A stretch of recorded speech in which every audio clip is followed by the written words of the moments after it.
Well, good morning, everyone. What a great announcement we have here today, and it's great to be here in Sherwood Park. I'm Jordan Walker, the MLA for Sherwood Park, and I'm pleased to be here for this very important announcement. I'm joined today by my colleagues Danielle Smith, Premier of Alberta, Nicholas Milliken, the Minister of Mental Health and Addiction, and my colleague Nate Glubish, MLA for Strathcona Sherwood Park and Minister of Technology and Innovation. I'd like to thank Bonnie Blakey, CEO of CASA Mental Health, and the entire team for welcoming us here today at CASA House. Like its name suggests, CASA House is more than just a facility for youth experiencing mental health challenges. It's a welcoming place where young people can come and stay surrounded by peers and with access to dedicated mental health professionals who can provide the care they need. While CASA Mental Health is a vital part of the Sherwood Park community, they are also a leader in delivering child-centered mental health services across the province, helping thousands of families every year. And that's what brings us here today. Alberta's government recognizes that when it comes to securing our future, there's nothing more important than investing in the mental health and well-being of young Albertans. To do that, we need to work closely with strong community partners just like CASA Mental Health, who have the experience, expertise, and passion to truly make a difference in the lives of children, youth, and their families. With that, I'd like to now turn it over to Premier Smith to make today's announcement. Thank you. Premier Smith. Well, thank you so much for the introduction, MLA Walker. Nice to see Minister Glubish here, as well as Minister Milliken. You'll hear from him shortly. I do want to thank Bonnie and the remarkable team at CASA Mental Health for hosting us here today at CASA House in Sherwood Park. And I'm pleased to be here with my colleagues to shine a focus on our government's steadfast commitment to helping children and youth improve their mental health. Every young person in Alberta deserves the opportunity to access mental health supports, access treatment, pursue recovery, and live a healthy life. We are moving closer to this goal with the introduction of Budget 2023. This year's provincial budget includes record investments for the newly established Ministry of Mental Health and Addiction, more than $275 million in funding each year, which is an increase of almost 40% from last year and a 200% increase from what we inherited from the NDP before us.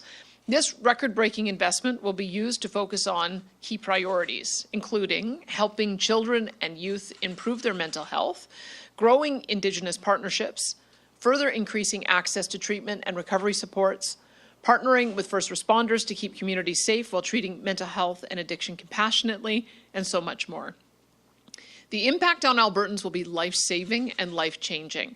With this significant infusion of new funding, we can continue to build on the incredible efforts already underway to build a strong, robust, recovery-oriented system of care across Alberta.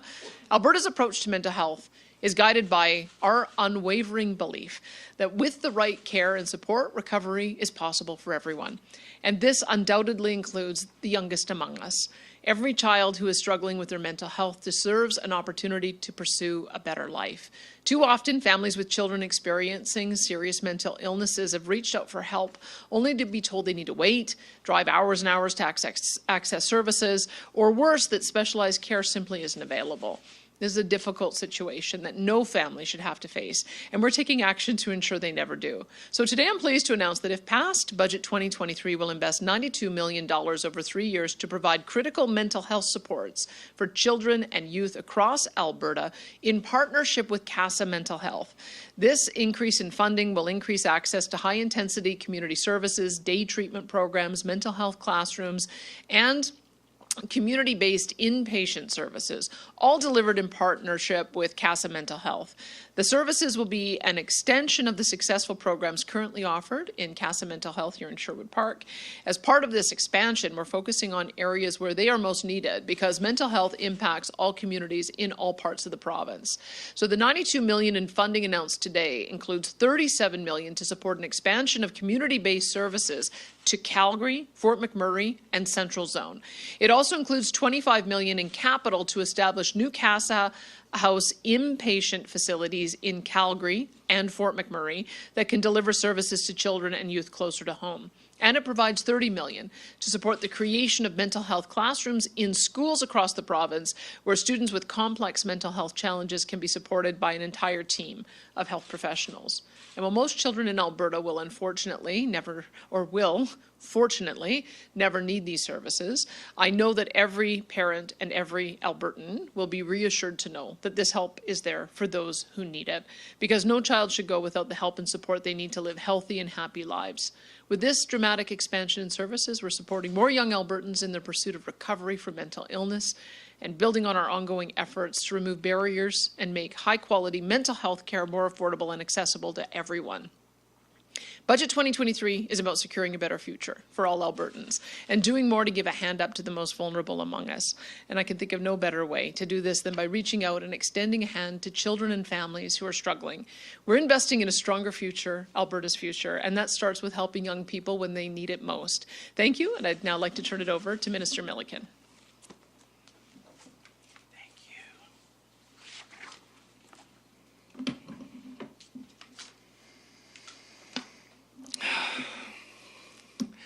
Thank you, Premier, and good morning to everyone. Thank you all for being here today. Before I begin, I want to extend my appreciation to Bonnie Blakely and the team at CASA Mental Health for hosting us today, and to Minister Glubish and MLA Walker for welcoming us to Sherwood Park. The funding that Premier Smith just announced will make a real difference in the lives of thousands of children and families in Alberta over the years to come. Our government recognizes just how important it is to invest in the mental health and well-being of children and youth. Resilient kids grow into resilient adults, and building positive mental health at a young age will help them thrive throughout their lives. But providing children with this solid foundation means addressing mental health issues and concerns as early as possible. Research shows that most mental health problems first arise during childhood and adolescence. That's why we need to make sure there are comprehensive recovery-oriented supports available for young Albertans when they need them, no matter where they live in our province. This includes focusing more on preventing mental health issues from occurring in the first place and intervening early when mental health challenges arise. Right now, too many children with serious mental health concerns are unable to get the help they need. In some cases, youth with serious mental illnesses have few options for care beyond repeat visits to an emergency room. As a father of two young kids, I empathize with these families, and I believe children and youth deserve better, and so do families.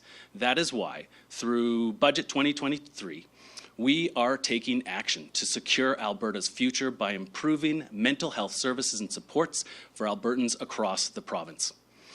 As the Premier announced, we are dramatically increasing access to much-needed services by investing $92 million over 3 years for children and youth with complex mental health needs.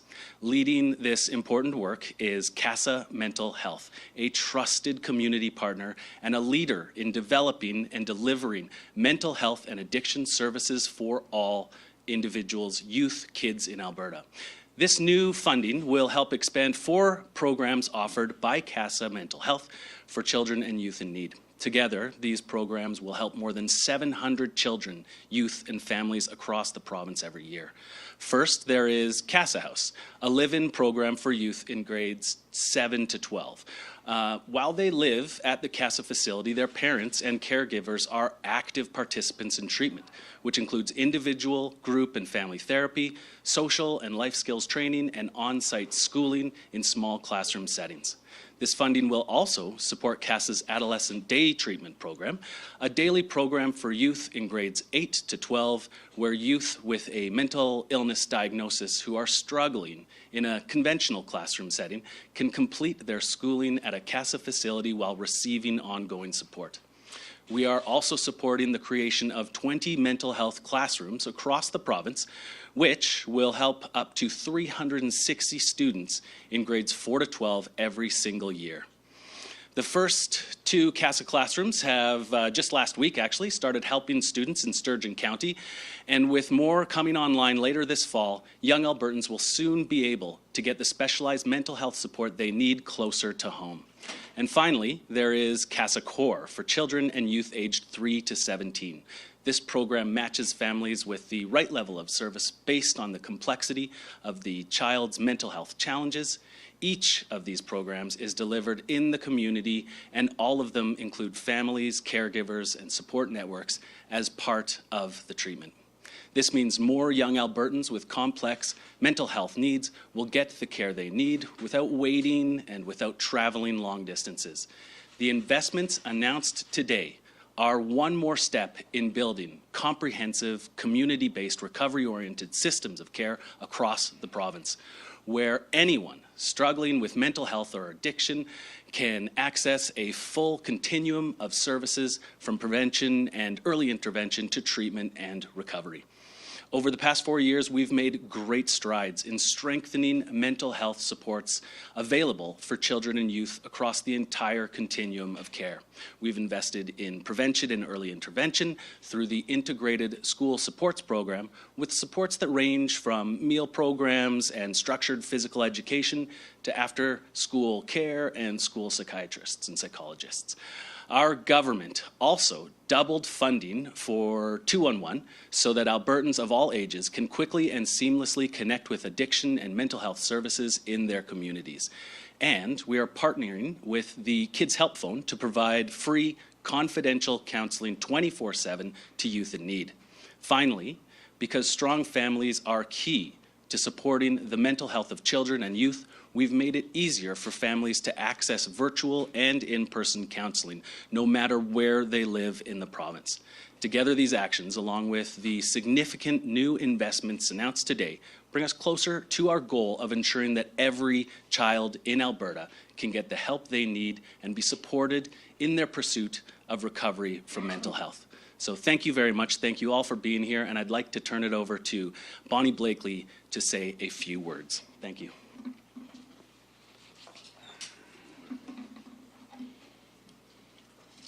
Thank you. Good morning, everyone. I am pleased to welcome you all to Casa House. We are a home, a facility, and a program that offers special programming to youth aged 12 to 18 in Alberta. Casa House blends intensive mental health services and psychiatric care with school curriculum. I want to recognize our board, who is in the room today, and our senior leaders. Welcome, and we're glad you're with us.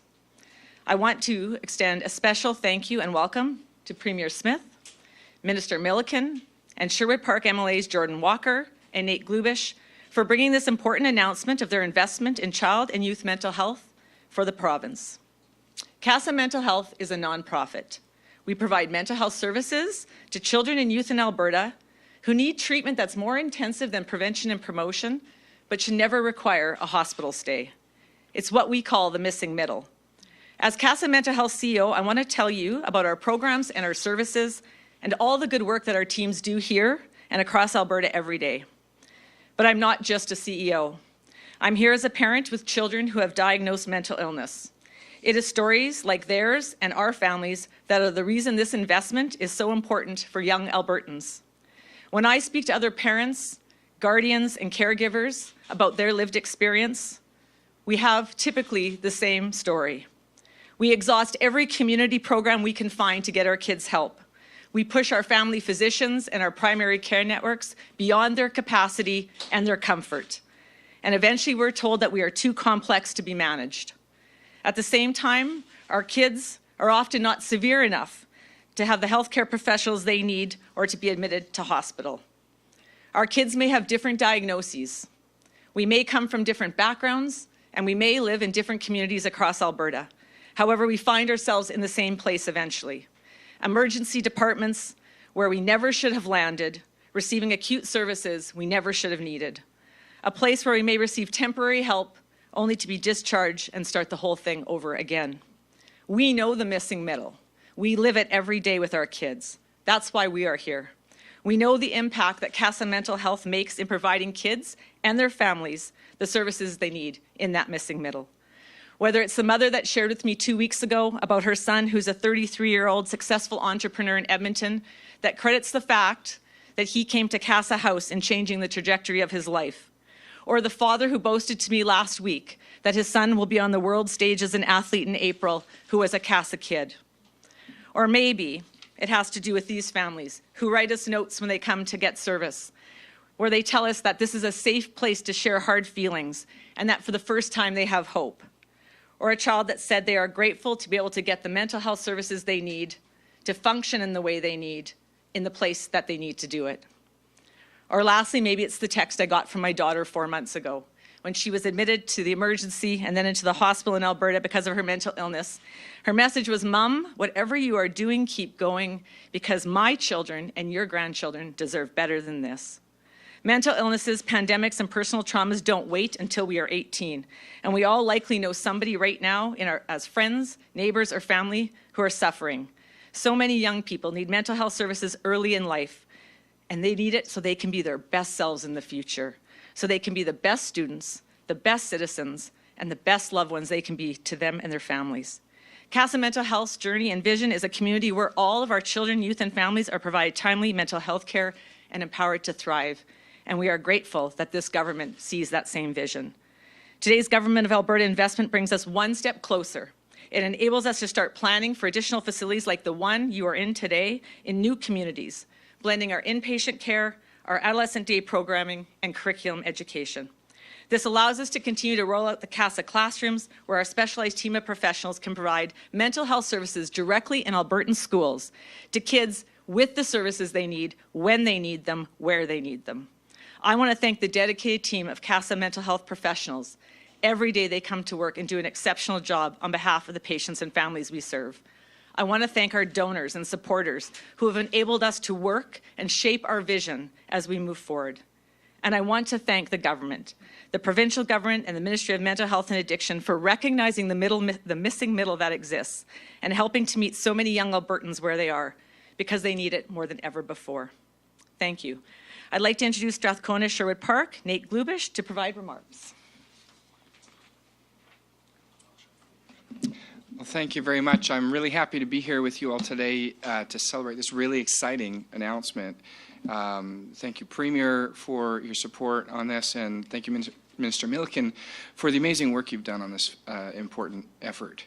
As a father myself, I am so proud to know that as a part of Budget 2023, Alberta's government is planning to invest $92 million over the next 3 years to improve access to mental health supports for children and youth. As discussed, this funding will support 3 CASA mental health programs that offer in-community care options that aim to reduce hospital stays. This is good news for the children who need support, but it's good news for all Albertans because this will reduce an unnecessary burden on our healthcare system. Ultimately, this means that more kids will be able to stay at home with their families where they feel comfortable and where they feel safe. And that is what every parent wants, to be able to provide their child with support and safety and security. Today's investments will make that happen for more than 350 families in Calgary, Fort McMurray, and across the central region of the province, which includes Sherwood Park and Strathcona County.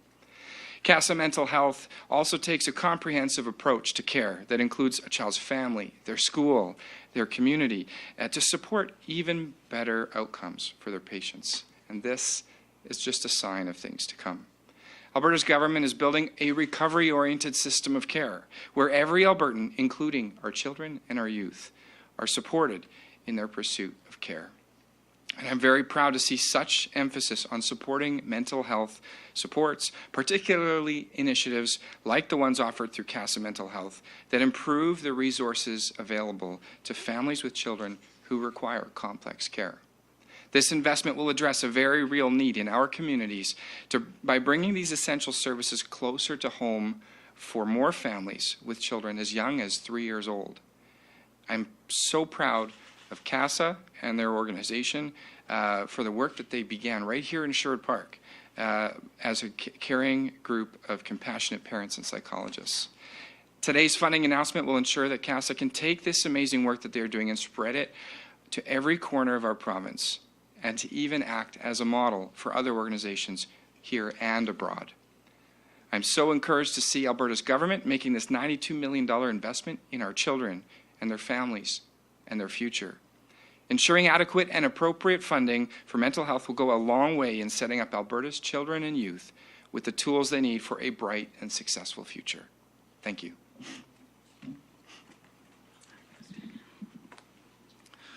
right, so with that, I believe I don't want to lead the way on this. Thank you very much. Let me just say for all the media for being here. Obviously, this is it's a hopeful announcement. It's a good news story, and so having you all here is definitely very much appreciated. I want to thank also all the comments that were made, and I also want to take the opportunity to thank the Premier for making sure that children's and youth mental health is such a priority of this government. So thank you very much, and thank you for the impassioned remarks, Bonnie, as well. So with that. All right, thanks everybody. We have a ton of questions today. I'm going to take 5 from the floor, and then I'm going to hit the phone lines. 1 question, 1 follow-up, and please have your name and outlet. Go ahead. Hi, it's Carly Robinson with City News. On the topic of mental health, I'd like to get both the Premier and the Minister about an area of mental health that wasn't funded, didn't see an increase in the budget. That's sexual assault centers. In the Edmonton region, the wait times are now over a year. Why did they not see an increase?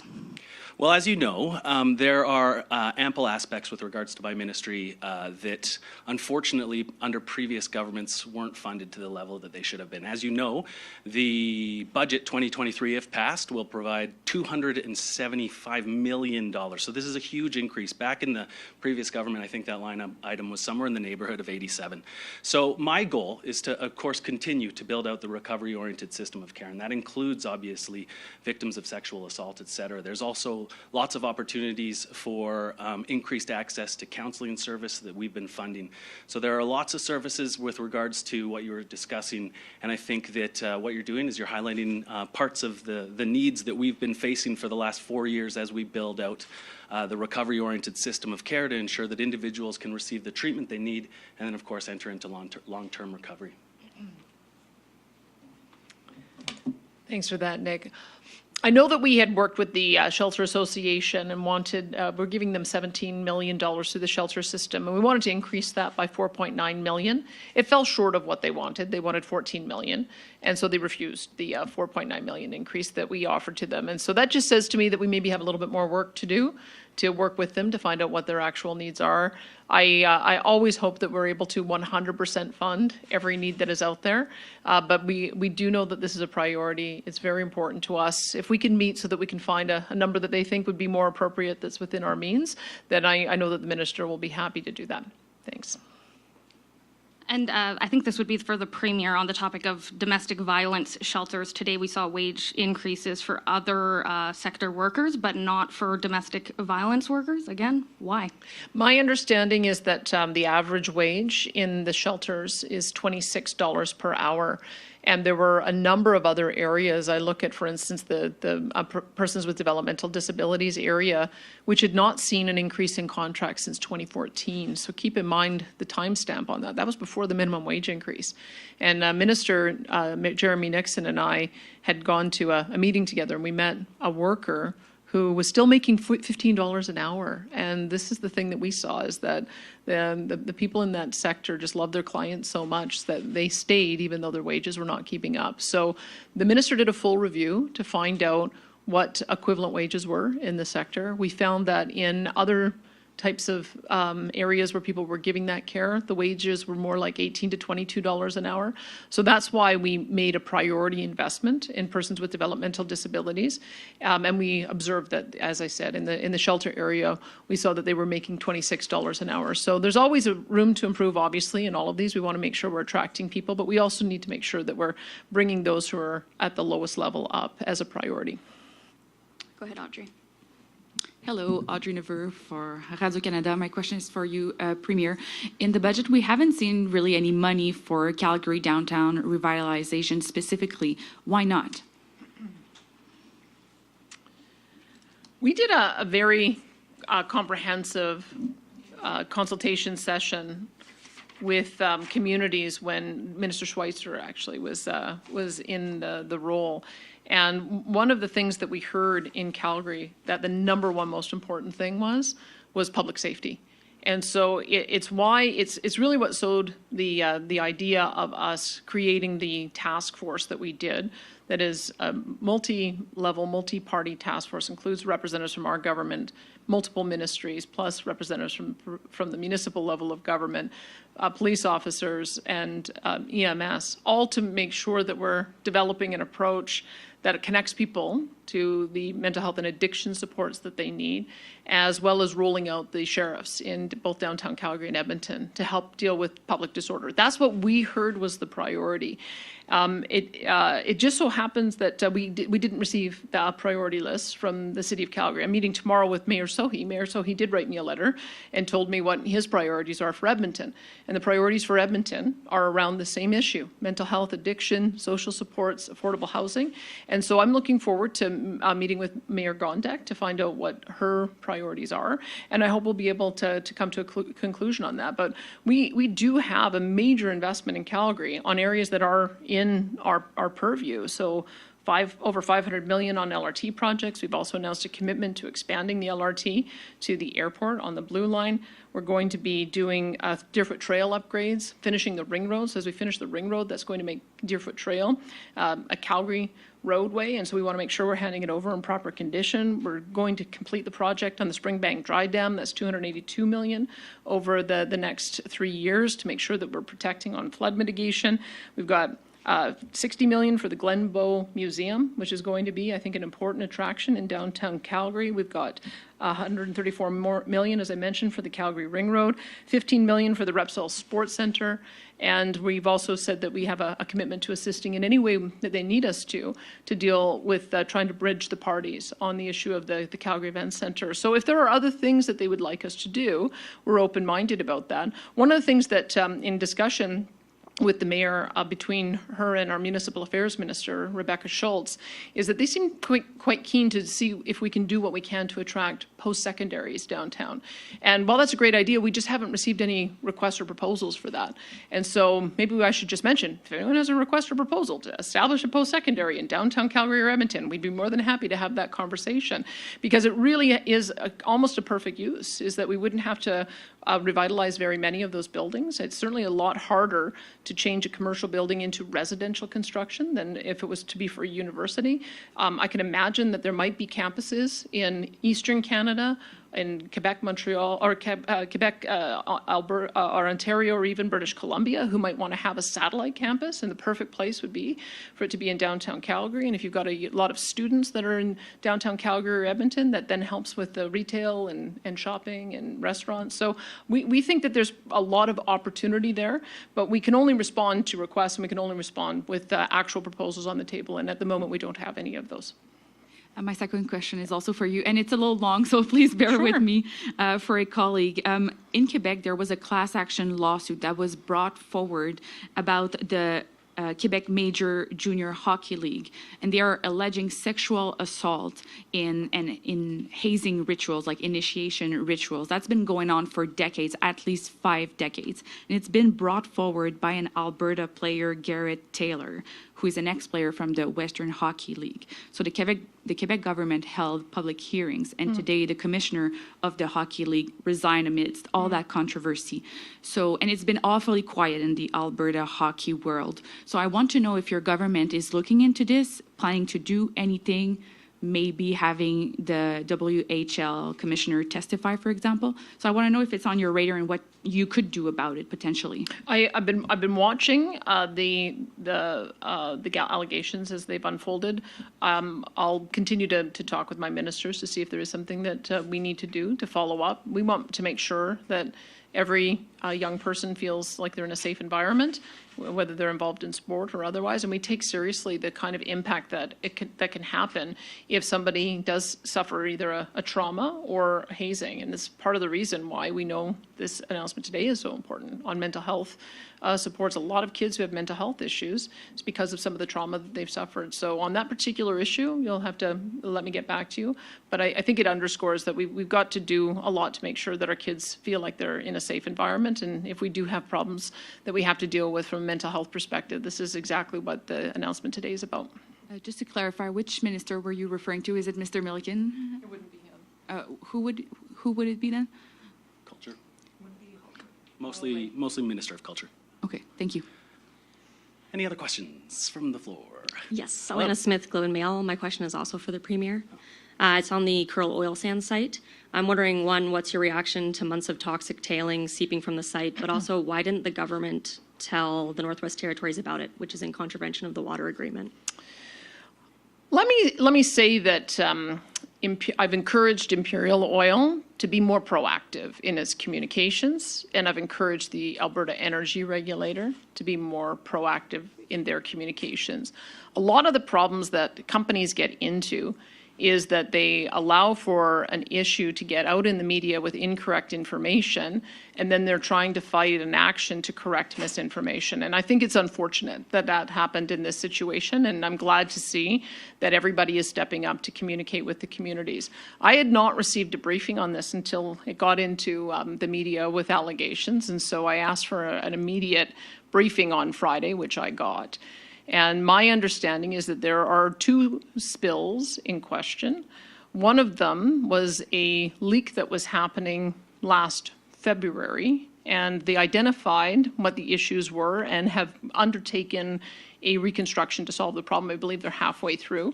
That was the more modest leak. They've been monitoring the tributaries. We've got extensive water testing to make sure it doesn't get into the river system, but it did get into groundwater. However, there has been no impact on human health. There's been no impact on wildlife, and they have mitigated the impact on the environment.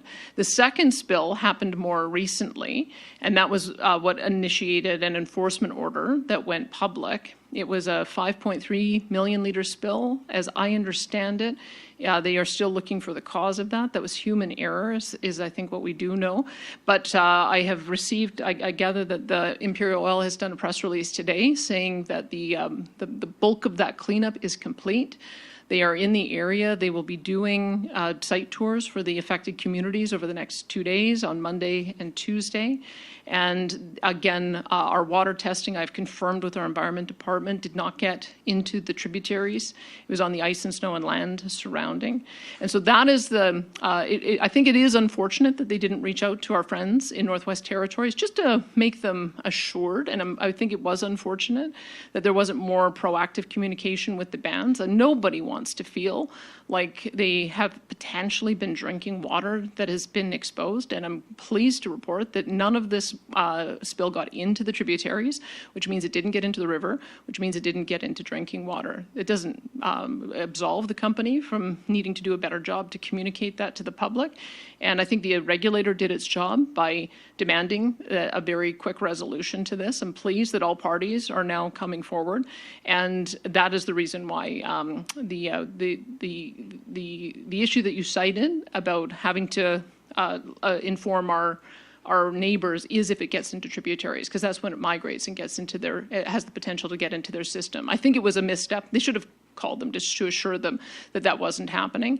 And I just think it's unfortunate that that people were left feeling a sense of worry when about the status of their drinking water. I just want to assure everyone, the data that I've received now in the briefing I've had, that it didn't get into the drinking water, didn't get into wildlife, and that the bulk of the cleanup is done. And you'll hear more from Imperial over the next couple of days. And then a follow-up for you. I'm wondering, how does this make the Alberta oil and gas industry look on a global stage? But also, how much more difficult does this make it to market oil sands products? I'm pleased again to see that the communications has improved. And I think if they had been radically transparent right from the very beginning, then it might not have turned into the story that it did. My Alberta Energy Futures meeting takes place every Friday, and I can assure you that I went into the meeting very firm that my expectation of our energy sector is that when these issues happen, radical transparency is what my expectation is. It is what the expectation of our Environment Minister, Sonia Savage, is. And I've also informed our Alberta Energy Regulator that these kinds of issues need to be brought to my desk, and I need a thorough communications plan from both the Alberta Energy Regulator and the company when these occur. Every time these issues arise, so much of it can be resolved by just telling people what's going on, so that there isn't a fear factor and so that there isn't any misinformation that gets into the media. And I think it's very unfortunate that that Imperial Oil was not more proactive initially, and that it allowed for, I think, a lot of concern, unnecessary concern, to be raised over things that they could have communicated on earlier. So I would hope that in future our energy sector is a lot more proactive when these kinds of incidents occur. I know we all expect there to be zero problems, and I think that's always the aspiration. But if there is a problem that occurs, then we will be ensuring that the players are forthcoming, forthright, and make sure that the information gets out to those who need it. Go ahead. Hello, it's Jeremy Thompson here with CTV Edmonton. Again, I think a question for the Premier. Just a question relating to, you spoke with the AEG last week. Wondering, what you think, sort of your time with that group, what sort of influence that is having over your own sort of legislative priorities right now. I have spent a lot of time in 3 careers, a lot in the media, a lot in business advocacy, and a few times in public life. And so I always knew that I would go back and give a presentation to them. I give presentations to lots of business groups. I think I've spoken to the bulk of them. This is the first time I had a chance to speak with them since I got elected. A lot of the conversation that we have around is how we can create an environment in Alberta that's going to attract business investment, and how we can ensure that we continue to see a growth in jobs and economy with reducing red tape and reducing taxes and creating that kind of environment. And it appears to be working. We're seeing record investment in the technology sector. We're seeing also energy companies investing again. We've got agri-food processing investment that's occurring. So there's a whole broad range of issues. They've got, I think, representation from virtually every sector. So they've got a very big, thick suggestion book for me of the policy proposals that they put on the table. I haven't had a chance to go through them yet. And just not really a follow-up, separate question, I suppose. We saw on Budget Day, Drew Barnes introduced Tamara Leach in the legislature. A little bit of applause there. He had a big, long introduction about why she was there. Just wondering what you made of that. What was your thoughts, just given her circumstances and sort of being charged with mischief in connection to the convoy there? Well, we're watching the process play out. And I know that Drew Barnes in particular it's his constituent, I believe, and I know that Drew Barnes in particular was very concerned about getting the right balance between how we approach public health orders and freedoms. And so I think that was the point that he was making, and it's part of the reason why he would have done that. But you'll have to ask him about his motivation. I don't know. What did you think of seeing Tamara? We've got all kinds of people who get introduced into the legislature for all kinds of reasons. I'm delighted that we're back to being open in the public gallery and back to doing introductions, because it is the people's chamber, and so it's important to have as many people introduced there as possible. All right, we'll take one more question from the floor, and then I'll hit the phones. Hello, Sarah Reid with Global News, again, for the Premier. Just looking for a response to a leaked email that came from a unit manager at one of the hospitals in Calgary about potential changes coming to the ERs. So it said that as of March 15th, that paramedics would be able to leave patients at emergency rooms after 45 minutes, regardless of if there's a staff member available to take over their care. Just wondering if you could confirm this, as well as what the thought process is in how that would affect Alberta's healthcare system. I would doubt that would be the case. I do know that we are. Let's remember how paramedics used to work. Paramedics used to be able to bring a patient in, drop them off, do the charting, and clean their gear and get on the road within 20 minutes. That's the way the system used to work. And why doesn't it work that way anymore? Well, it's because we've used our paramedics as an extension of hallway medicine, and that's not appropriate use of those resources. It's demoralizing our frontline staff. It's creating red alerts. and it's causing them not to be available when we have acute needs. And so we have to take a different approach. We have to go back to operating the paramedic system more like the way it used to operate 10 or 15 years ago. So what we are doing is we're recruiting 114 full-time equivalent nurses at our 16 acute care facilities to be 100% focused on doing that patient handoff, so that when a paramedic comes in, they can do the charting, they can drop the patient off in the care of somebody who is qualified to take care of them, so that they can be stewarded through the rest of the process. In some cases, they may be treated and released. In some cases, they need to have multiple tests, and in some cases, they will need to be admitted. But we will have qualified people on staff to be able to make that assessment. And then, not a follow-up, separate question, but sort of on the topic of the budget as a whole, there has been some criticism from different organizations in healthcare, education, obviously the opposition, calling this an election budget and saying that the money that's been put forward isn't enough or sustainable to actually make changes in different areas on the province. I guess, what's your response to that? I can't tell what the opposition's view is, because sometimes they say we spend too much, and then other times they say we're not spending enough. So they really should decide what their messaging is. What I'm hearing is that it's actually a very balanced budget in very many ways, because number one, we've got a pathway for reducing debt, which I think is important to Albertans, since the NDP brought us onto a path of extraordinary year-over-year increases in spending and debt that was unsustainable. So we've arrested that, and it's going in the right direction. We're also now reinvesting back in the Heritage Savings Trust Fund, so we'll be growing our savings. And we've also invested in the priority areas. We knew it was important for us to have a year-over-year spending increase that was no more than inflation plus population growth. That has been the standard for how we measure whether a budget is sustainable. And so our direction was to our ministers was to keep spending increases below 6%. I believe overall it's 4.1%, which still allows us to do major investments in healthcare, major investments in education, major investments in mental health, like you're hearing today. Also an $8 billion transportation plan that's going to be rolled out over the next 3 years, as well as 58 schools, 11 of which are going to be in Calgary. And so I know that you have to do all of those things. People look to their government to make sure that they deliver on the services that matter to them. And we heard loud and clear that over the last number of years, especially since we've had deficits for so many of them, that it was time to reinvest. And we needed to reinvest in healthcare and education and in capital as a priority. So that's what we've done. Thank you. Thank you. All right, we'll hit the phone lines. Operator, first caller, please. Don Braid, Calgary Herald. Premier, thanks for taking my call on my question. Premier, we've still got a 30% vacancy rate downtown. There's pretty general agreement here that there's something fairly significant has to be done, and it was an expectation that the province was going to do it. I understand what you're saying about all the money that is being spent. There really is quite a lot. But the city has in the past asked for matching funding for some specific reasons. I'm a little puzzled as to why there was nothing this time, just because there hadn't been any specific list.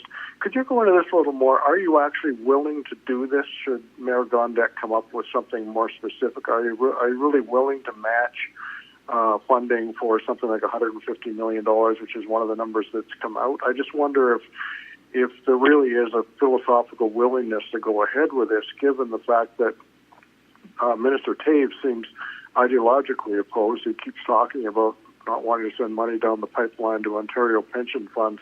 So could you just be clear with us on your intentions here, if you are convinced that the city's got a good plan, that you will provide money in the next little while, perhaps before the election? Well, I'd like to see what they wanted on. And I take the finance minister's point that when you look at who owns the downtown office towers, it is Toronto-based REITs. And it is really complicated when you give money to corporations that should have the means to take care of it themselves. It is a little complicated for me to explain why I would give $100 million to a Toronto-based REIT so that they can renovate their building. I accept that that's a bit of a complicated argument to be made, and all the minister said is show me the business case for that. Because when we took a look at it, that's what we determined, is that that's where the money would be going. And there's a couple of companies that have managed to do a major renovation of their building without having government money.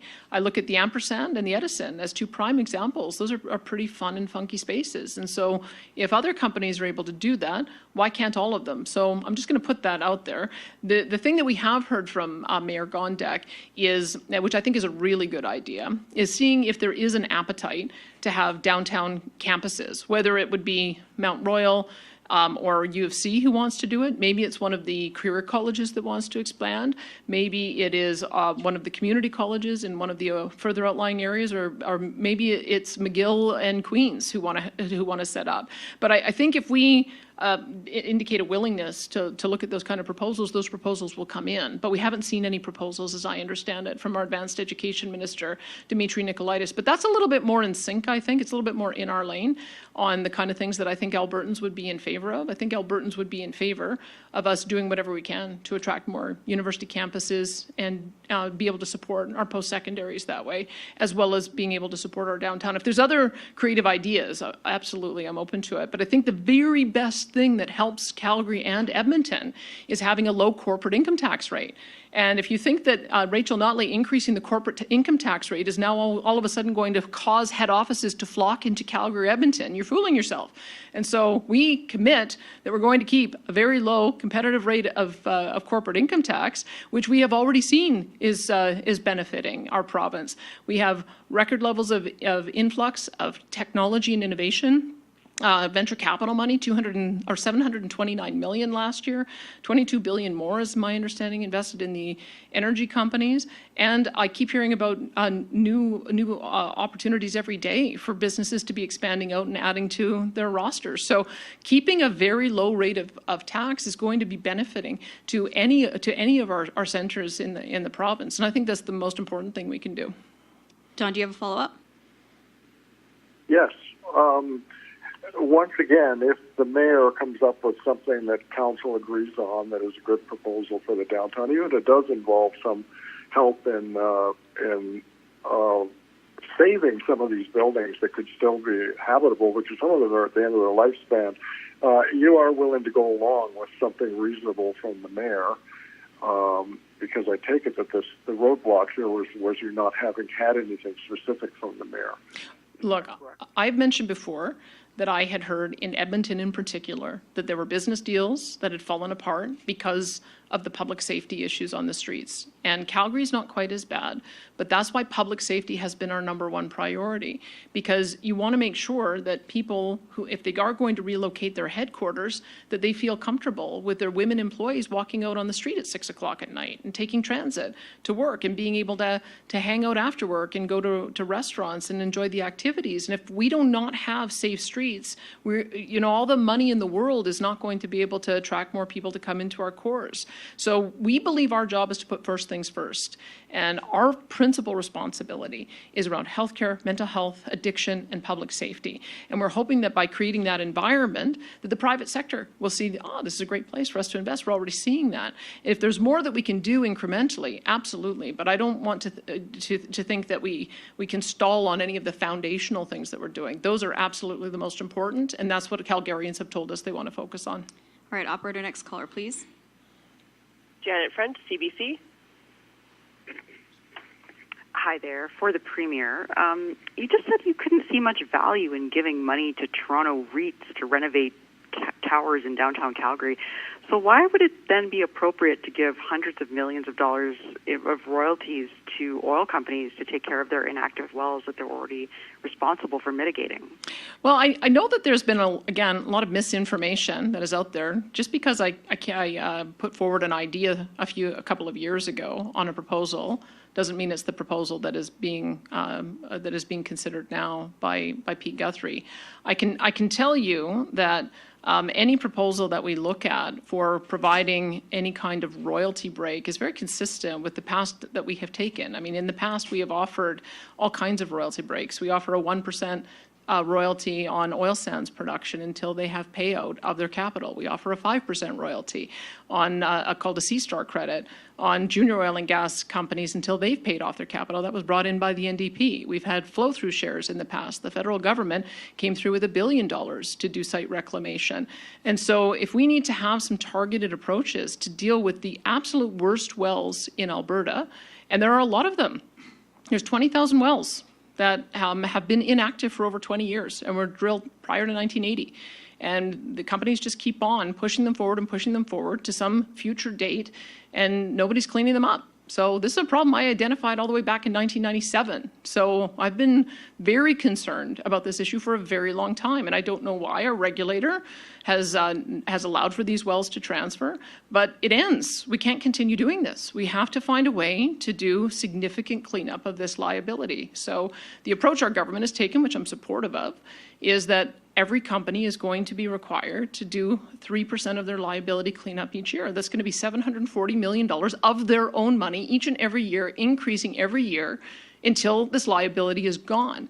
But what I also observed is that with the $1 billion the federal government gave us, no one was dealing with the worst wells. No one was dealing with the flare pits and the sump pumps and the surface reconstruction and the site reclamation. And those can be extraordinarily expensive cleanups. So if we need to have a targeted program to deal with the absolute worst wells so that landowners are not left holding the bag on those, then I think that that's important for us to have a look at. But that program is still under active consultation. We have First Nations consultation we have to do. The minister has said he needs another couple of months to finish the consultation, and we would be rolling out the details of it in the fall if it does go ahead. But keep in mind, when we're talking about this narrow category that has particularly problematic wells, they're talking about a potential of $100 million in royalty credits. I think that's the size that Pete Guthrie is that he's consulting on. And remember how a royalty credit works.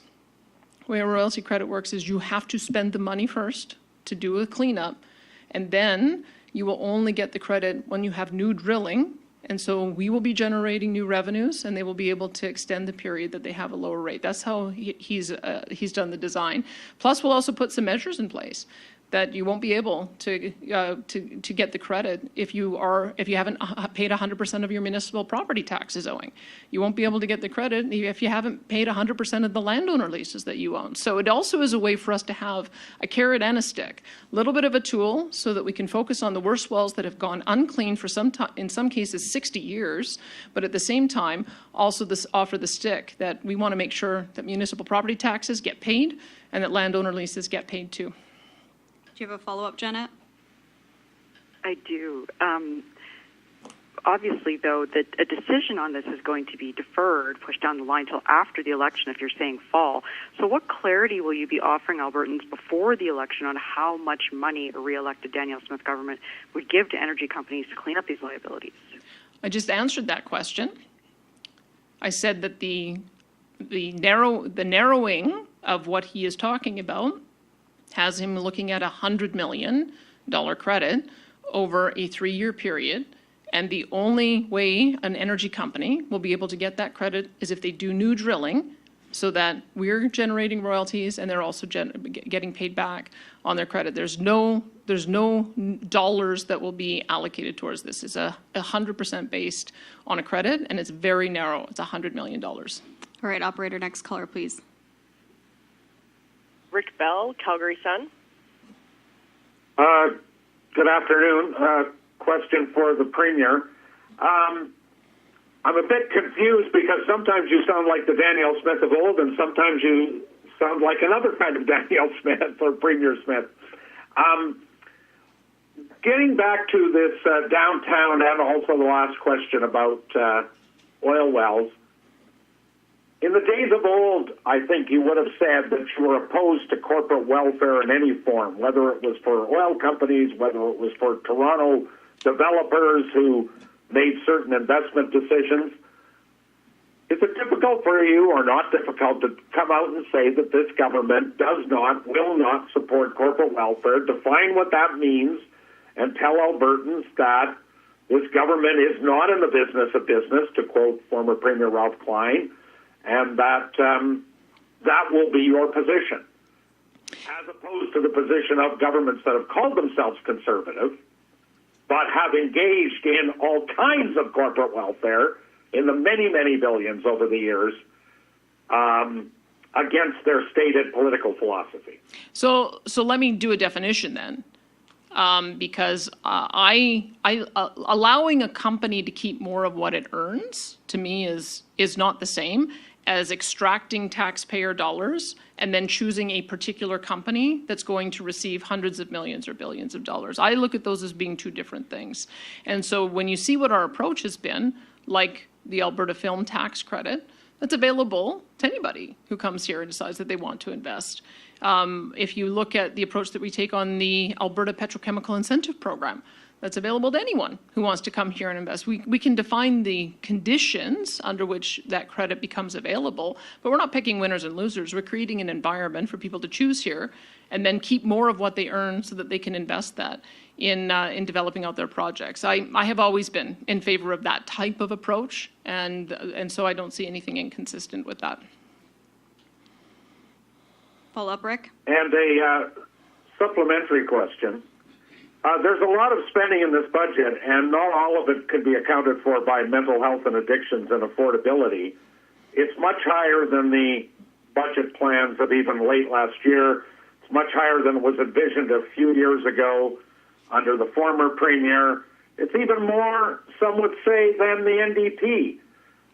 You have always been portrayed yourself as a stalwart conservative, as a small government person, as a person who admires other political figures who are of like mind. Even though much of the spending could be very legitimate and very, deserved, how do you explain to people that you are spending so much money and that the spending is coming because of the oil and gas, the oil roller coaster, which we are supposed to be at some point in the near future getting off of? We will be getting off that resource roller coaster with the decisions that we made here. So consistently, what I have said, and you can go back to some of my budget submissions, Rick, in previous years and previous hats that I've worn. Number one is keep your operational spending below the rate of increase in inflation plus population growth. We had a 6.2% increase in inflation plus population growth year over year, and we're spending 4.1% in operational spending increases. So that's consistent. The other thing is that we needed a long-term plan to pay off debt. 50% of all surpluses are going to go to pay down debt, and it could be even more than that, depending on the priorities that we decide on at the time, at the end, once the surpluses are realized. Prudent projections on what the figures will be for how we base our budget for oil and natural gas. We're $5 below what private sector forecasters have said. And so that's going to be really important to make sure that we have a prudent projection so that it will, if we happen to be wrong and it's a little bit higher, there'll be more surplus. And if there's more surplus, we've got rules around how it can be spent.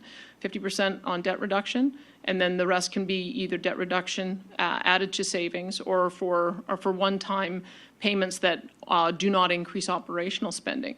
We're also maintaining the dollars in the Heritage Savings Trust Fund so that they continue to grow and compound over time. If we'd done that from its inception, we'd have $300 billion in that fund, generating $20 billion per year. And the reason I say this is because that's what's going to ultimately create the room so that we are off this royalty roller coaster. One is paying down debt so that it frees up $3 billion that are currently being used for operation or for finance charges. And then as we grow out our investment savings, once we get to a certain amount, that becomes a long-term source of revenue that will allow us to replace our reliance on resource royalties. I wrote about that in 2001 as an objective. At the time, I think I'd said we should target $150 billion. If we get to $300 billion, that would completely displace any of our reliance on resource revenue. So we've created the framework to get into that pathway. You can't get there all at once, but you can get back to me in 10 years and we'll see how it turns out. All right, operator, can we go to our last caller, please? Lisa Johnson, Edmonton Journal. Hi, thanks so much for taking my question. This is for the Premier as well. I just wanted to follow up on some of the stuff that Alana was asking about. Premier, you said that there was some misinformation that had been released regarding the Curl Oil Sands project leak. Can you specify what misinformation you're referring to? Yep, the implication that drinking water was ever at risk. That's misinformation. None of the spill got into our tributaries, which means it did not get into the river, which it means it did not get into anyone's drinking water. Follow up, Lisa? Okay, yeah, and in terms of Alberta's, the government's responsibility for notifying the Northwest Territories, it seems, based on the 2015 agreement it has with the territory to inform it when such a leak occurs, it seems like you're saying it was Imperial Oil's responsibility to notify the Northwest Territories. Is that what you're saying? I mean, what is the government's responsibility here, and why didn't it notify the Northwest Territories? Well, it goes back to the first question. If there had been a leak into the tributaries that got into the river that would have made its way to Northwest Territories, that would have triggered a whole series of additional steps that would have needed to be taken, I think, by both the Alberta Energy Regulator, the Energy Department, and Imperial Oil. And that did not occur. But because of the misreporting that gave the impression that water got into the tributaries and into the river and on its way to Northwest Territories and was impacting drinking water, I think that's why they had the reaction they did. I would have liked to have seen the company be proactive so that they could have made sure that everybody stayed calm and understood the nature of the spill. It didn't occur, and so hopefully they'll do better next time. But I believe that there is a joint responsibility on the part of the Alberta Energy Regulator as the enforcement authority, but principally on the company. It actually is in law. It's the company's job to communicate with stakeholders, and we will be holding them to that standard. Okay, thanks everybody. Have a good day. Thanks, everyone.